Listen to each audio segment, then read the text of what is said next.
As soon as they started hitting one or two of me, of us, like as soon as they went after Germany or whatever, any of my places that I owned, I was like, all right, they're coming after me or coming after us. Although they actually kind of went, they kind of did it sneaky, like of course, like the black Mr. Brown and Mr. Black was like, oh yeah, my people are so sneaky. It's like, who? My people are smart, not smart like your people, but they're smart.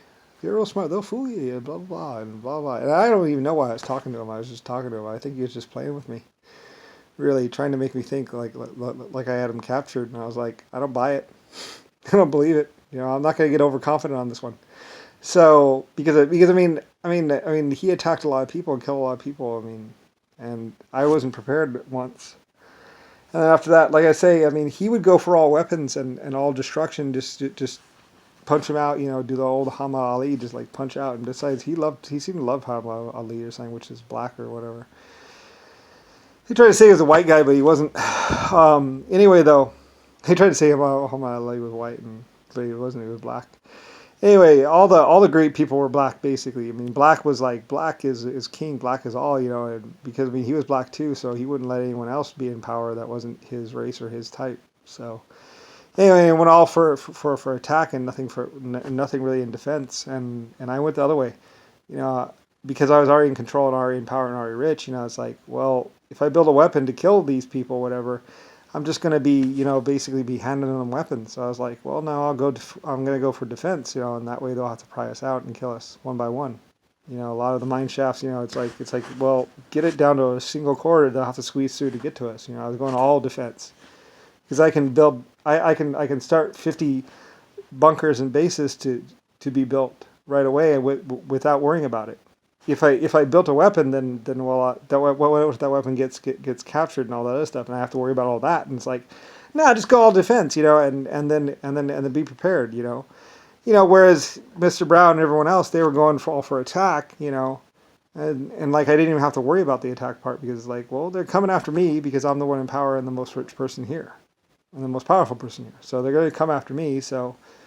And I was already into mining and into building big mines and everything else. So it's like, well, I'll just go with defense, and then worry about the attack later.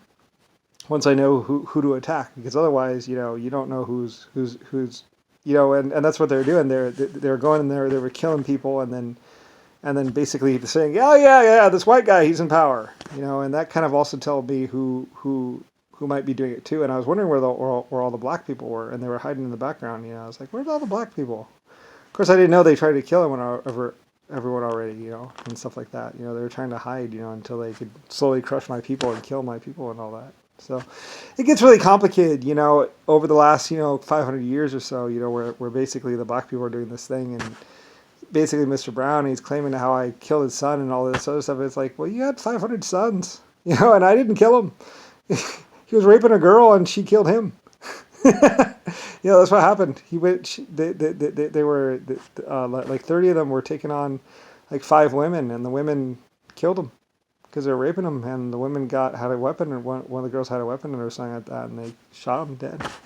And it wasn't really. He didn't really care about his son. He chopped off 10 more other sons' hands or stuff. I mean, he didn't really care. He was just claiming like he cared or something like that, and claiming on this and claiming that, to the public, saying, "Oh, playing the victim and all that," and then playing like he was a hero, giving out all kinds of stuff because he was so rich and so nice, Mr. Brown or Mr. Black. And he was being so cool with defense and all that. And he was doing all this publicly, and it was all just a game to like get people to trust him and all that, and then he would kill him. So anyway. And he put all the black people in power of France and back power of this and power of that. If it wasn't black, then it was gone. And he just pretended like the people of Russia thought, or the people of Japan thought that they had a Japanese leader, and they actually had a black guy. And a gun pointed at the Japanese leader. So I mean, that's the way it really was. So anyway, so I had all these bunkers, and like I say, some of these bunkers, they could sit underground. We had the hydro system, so you could turn water into air, and oxygen scrubbers, so they could scrub it out. And that was back in the 1700s and 1100s, so or before. So we had these things. I had all these bunkers set up, so it was like that. So when Mr. Brown and Mr. Black went to go carpet bomb and kill everyone, you know, um, they shut themselves in, and I actually even had it so that there are certain bunkers where you basically drive in and pretty much you hit this button and the whole hillside comes down over you and seals you in. And it just looks like a landslide.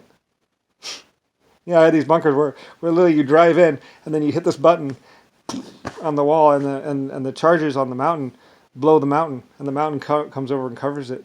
And then you're just sealed in there and you have to dig yourself out. But, and I had a little thing where you can, a way for them to dig themselves out and just pull the dirt in. But there's oxygen scrubbers, there's air, there's power, there's everything. They could live down there just fine, and be fine in there. Anyway, Japan and Germany had that kind of technology. So I suppose like worst came to worst, and they drove in there and hit the button in the middle, and they brought the mountainside down over them. And then you wouldn't even know. You'd just look like, oh, it looks like a landslide. Must have been an earthquake. And plus there'd be a big shaking too with the explosives. So it's like, oh, it's an earthquake. Oh, mountainside must have gone destabilized and come down over us. Come down over. Come down. So, and then people would drive up and it's like, oh, it was mountainside. I guess there's no one here. Well, it would take years for them to figure out what was there. So, and I had a lot of these bunkers all over the place, deep underground mines, 7,000 feet down and more and stuff like that. So when they started killing my people, I guess they ran to these hidden bunkers. I hope they lived and everything else. I'm really, really horrible, how they were carpet bombing and nuking everyone. And it was Mr. Brown. That's why in the film he's like waving and he's got his ring on. And they're like, did you see me? Yeah, I'd be waving at you after we bombed your darling Chinese or Japanese. He was rubbing it in.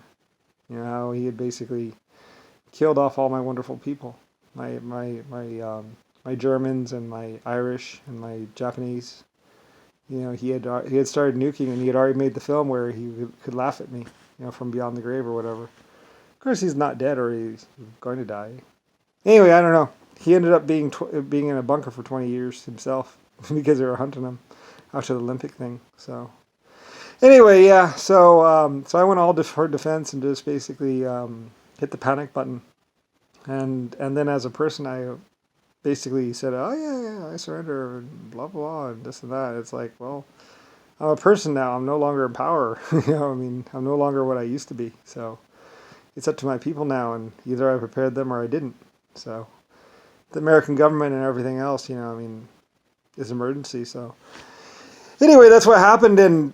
And Mr. Brown was pretending like he was Lucifer Tsar and all this and that and doing all this stuff. And it's like, well, and torturing people. And then, like I said, after the carpet bombing, he showed up in his nice silver suit. I saw the film where he shows up in his nice silver suit and he's all nice and he's looking like he's like, oh, yeah, we got oppressed and now we've got our freedom. So now we're going to help you out. We're such a great people. We're black, blah, blah. Yeah, from Madagascar. Yeah, help. And it's a big joke because it's actually massacre. Because they massacred a group of people there, killed them all, and then like, yeah, I'm from Madagascar, looking like a good businessman, all nice and what's called with a beautiful ship and everything. It's like he's a psychotic killer, a rapist. It took him a while to figure that out. So anyway,